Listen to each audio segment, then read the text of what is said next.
The shul, Baruch Hashem, is on its 18th anniversary, starting 19 years, was a pipe dream. As I like to say, the most productive second Seder Torah Das had probably in the last few decades. A little difficult to comprehend how that initial conversation in Torah Das then grew into a meeting around the Rav's table that included a few more people. We agreed 25 committed people and we'll get it done. We went around the day later, we had it. I look at the humble beginnings where we started off in Yeshiva Zveretsky. For a short tekufa after that, we moved next door, and then eventually moving back to the Yeshiva in Zveretsky. Within a few months, we went from 25 to 50, and before we knew it, we were full in that shul with 100 mispalim. I tell the Rav all the time, if I knew what I was getting myself into, I probably would never have continued those conversations. We've watched it grow into something amazing. Back in 2012, we set out to buy ourselves a building. We were discussing how big it's going to be. It's going to be this tremendous shul. Are we going to be able to fill it up? What are we going to be able to do? And culminating over here with this beautiful binyan, one may be shocked at the heights that this Khal has reached. I never would have been able to predict this 10 years ago that, we'd be such a large shul in Flatbush just catering to, everyone in the community. My wife pushed me to come to Khal Bnei Avrohom Yaakov while we were still on the old shul on East 18th Street, and it clicked.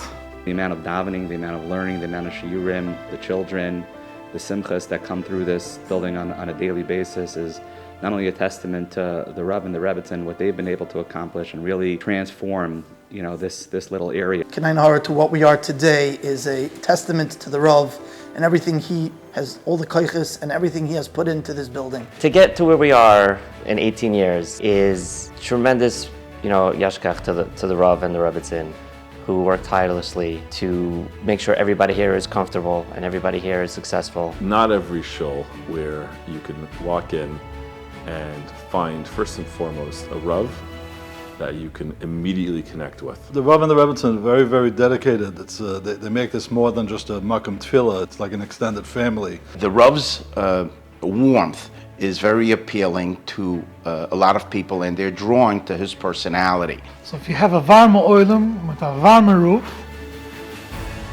it bounces off each other, which makes the atmosphere geschmack. The Rav and the Rebbetzin, they've been our leaders. They've grown with us throughout the hard times, the good times, and honestly, they've been our guiding light. My wife was first going through her parsha. Whatever he was able to do, whether it was the bone marrow drive, sending his daughter over to come play with my kids, helping my kids with yeshivas, they were always there for us. I had a medical issue with the family, and I remember the Rav calling me day and night, making sure everything was okay. They are the true force behind the shul, and then larger than that, the community. The Rav is always available. If my wife needs something, the Rebbetzin is always available. The family has been extremely inviting and makes us feel extremely lucky to be in this shul. People really appreciate the Rav's time, the Rav's presence.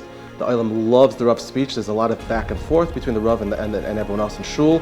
I must say that I enjoy Rabbi Bergman's Shabbos Drasha especially. He's very energetic, he's very knowledgeable, and the topics that he picks are out of this world. Makes for an extremely good Shabbos table conversation. I mean, the Rav and Rebbetzin is unparalleled. I personally had a situation, I'm a real estate attorney, and there was a transaction that wasn't working out the way it should have, and the Rav got involved, free of charge, helped facilitate a peaceful end to the transaction and be able to make everyone walk out happy. People are totally amazed people today that he's able to take things that are disputes for years and years and settle them very quickly. I started davening in the shul when my children were 6 years old, 4 years old.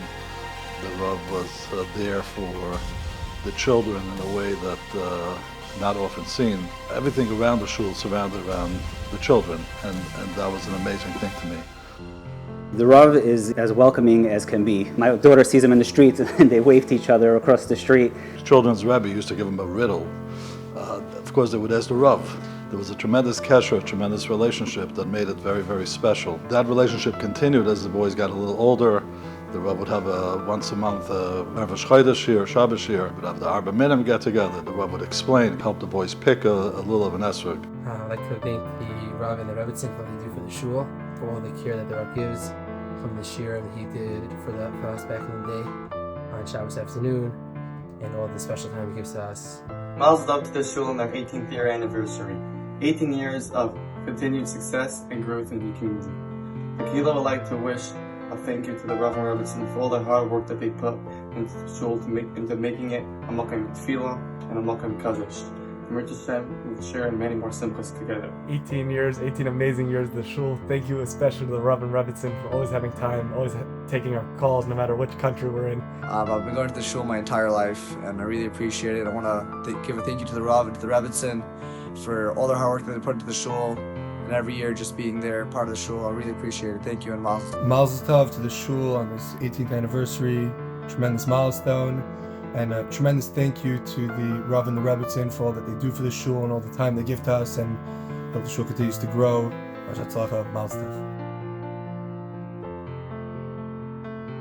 It's not just the Rav, it's also the Rebbetzin as well. When our daughter was looking for an elementary school and went to talk to the Rav, he's like, why don't you come to my house? My wife and I came, and we sat down in the Rav's office with the Rav and the Rebbetzin. The Rebbetzin would sit there and give us the information.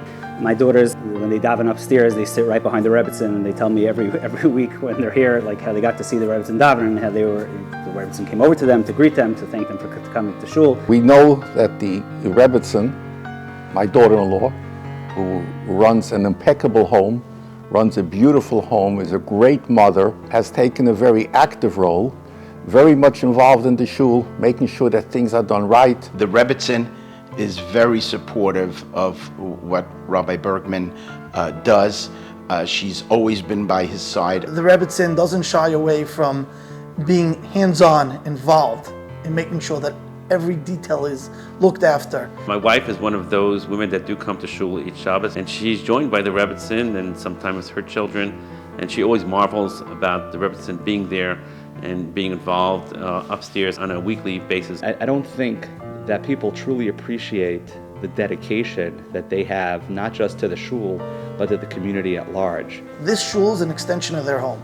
The way they want perfection in their home is the way they want the shul. Always pushing another share, another Khal. Can we expand the library? What are we missing? When I pass by Command Copy on Avenue M and the Rav is in there making sure there's enough photocopies, but it really speaks volumes about the dedication and commitment he has to the shul. Everything they've put into the shul to make it what it is, to make us that one big achdus and family that we are. The shul and all the mispalim are truly indebted to you, to both of you, and words just don't describe how much you mean to each of us in our everyday lives. The shul means a lot to me. I feel that our shul is a community. As life moved on, there were things that came up, and he was just there for me. Not so long ago, my wife got very, very sick. The shul was there for me. The Rav was there for me. The Rebbetzin was there for us. The shul was there for us, helping me out and putting me in touch with organizations to help us. The meal train that was started by the shul. The Rebbetzin going to visit my wife in the hospital all the time. We're more than just a shul, we're a family. Family has your back, the members of the shul have your back over here, and the Rav has your back anytime you need something. They carried us through this very dark time in our life. If there's a problem that the Mispalim know that exists with any individual, they will all band together. There's always somebody to assist them financially, emotionally. The Kehillah is always there for them. Before Pesach, there's a special fund to help any Netzrachim, whether it's in the Kehillah or beyond. The shul, with the Rav's leadership, clearly looks out for all aspects of his Mispalim. The Rav actually, in many speeches, if you need an accountant, use an accountant in the shul. If you need a lawyer, use a lawyer in the shul. You need a physical therapist, use a physical therapist in the shul. Keep it as a community, as a family. We've been very successful like that. We are one big family. We're all together. We're always there for each other. We will continue to be there for each other.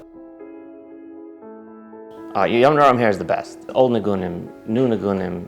The guys here love it. The women's section is packed Yom Noram. My wife says she's never had such beautiful davening in all her life as we've had the last 3 years of Yom Kippur.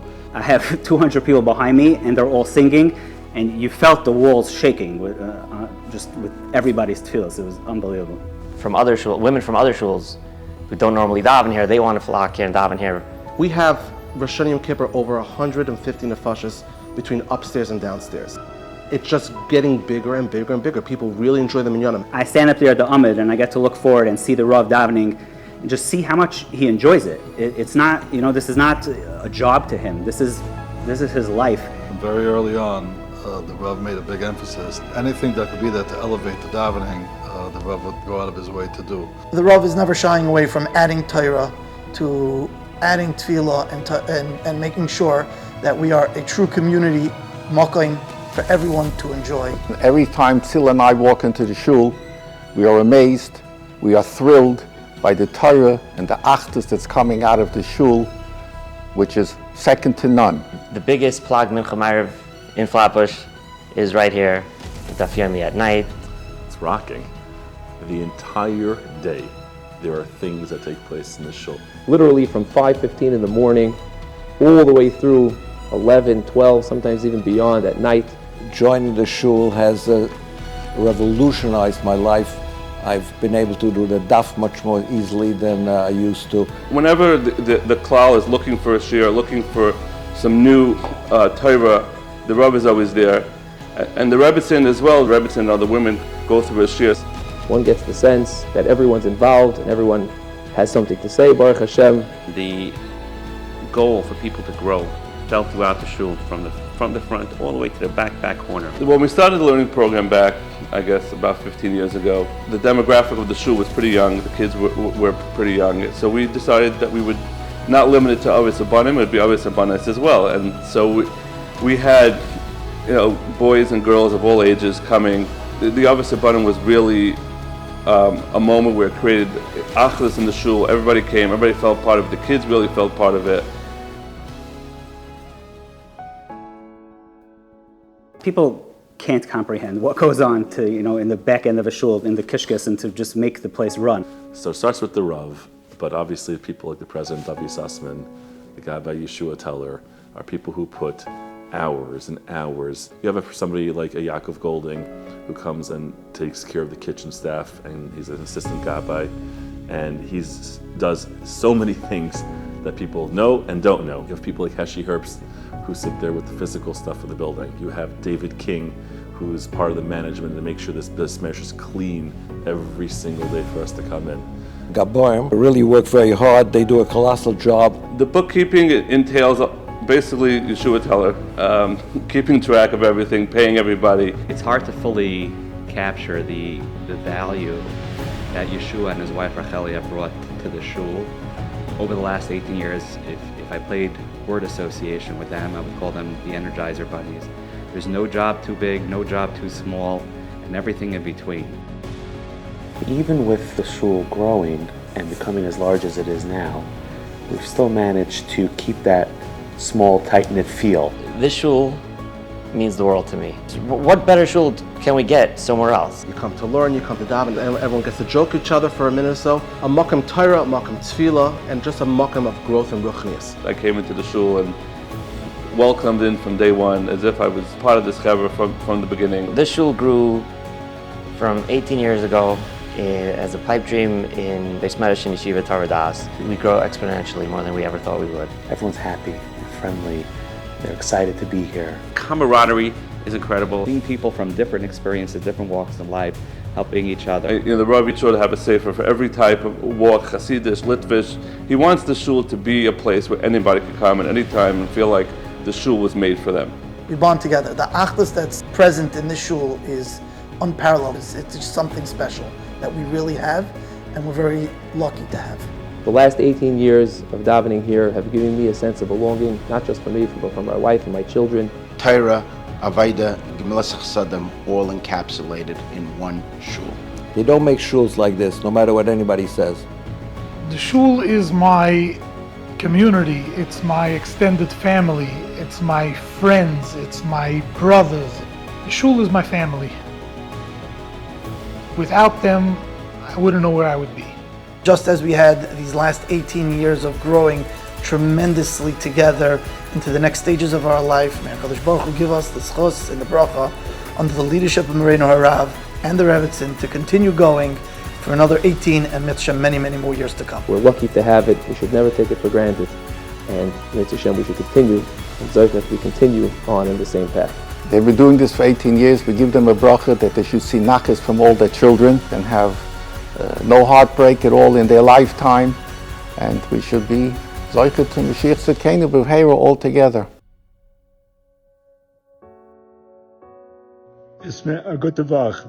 This message was recorded on Motzai Shabbos Kodesh, Tes Adar Aleph. In today's parsha, Parshas Teruma, the parsha starts by saying V'yikchuli Teruma, and you should take Zav, Chesed, Nechoshes, Avnei Shoyim, Avnei Maluim.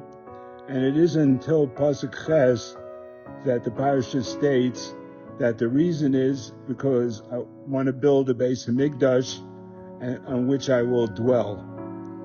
Many of the Balei Musar ask that it seems that this is juxtaposed, that first it should say, I want to build a Beis Hamikdash, and then it should say, and here are the elements I need in order to do so. The Chassam Sofer says a beautiful vart, and he says that in all sincerity, the Rebbeinu Shalom did not need us to build a Beis Hamikdash. That if he wanted to build a Beis Hamikdash, he could have blinked his eyes and there would have been a Beis Hamikdash. So what did he want from Klal Yisrael? He wanted there to be achdus in Klal Yisrael, that they're working together towards a single purpose. And by putting together the elements needed to do the Beis Hamikdash, that's how they would do that. The main place for there being achdus in Klal Yisrael is in the Beis Hamedrash, and specifically the Chassam Sofer says Kriyas HaTorah, and his remes for that is that Zahav is Zayin Hey Beis. When do we lane? We lane 3 times a week on Shabbos, Thursday, and Monday.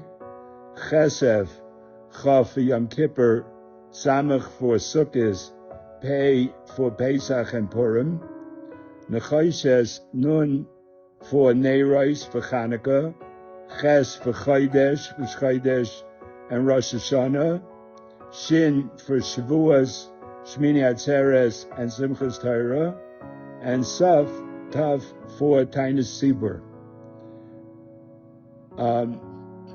For the past 18 years in the Flatbush community, Khal Bnei Avrohom Yaakov, or Kebe as it's commonly referred to, has become the jewel of the Flatbush community.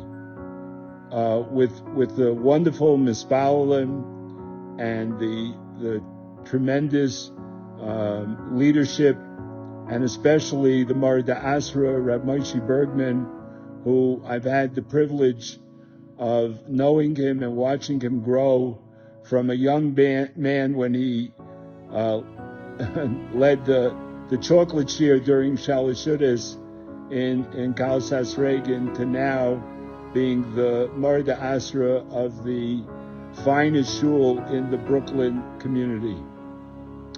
I just want to say Mazel Tov to all of you on this auspicious occasion, and I wish you many years of Hatzlacha, Saiba Gashmias, Saiba Ruchnias, and as I always say, I don't miss Brooklyn, I just miss the people in Khal Bnei Yaakov where I used to daven. Have a wonderful Motzei Shabbos, a good Dvar, a gesund Dvar, and a Mazel Tov.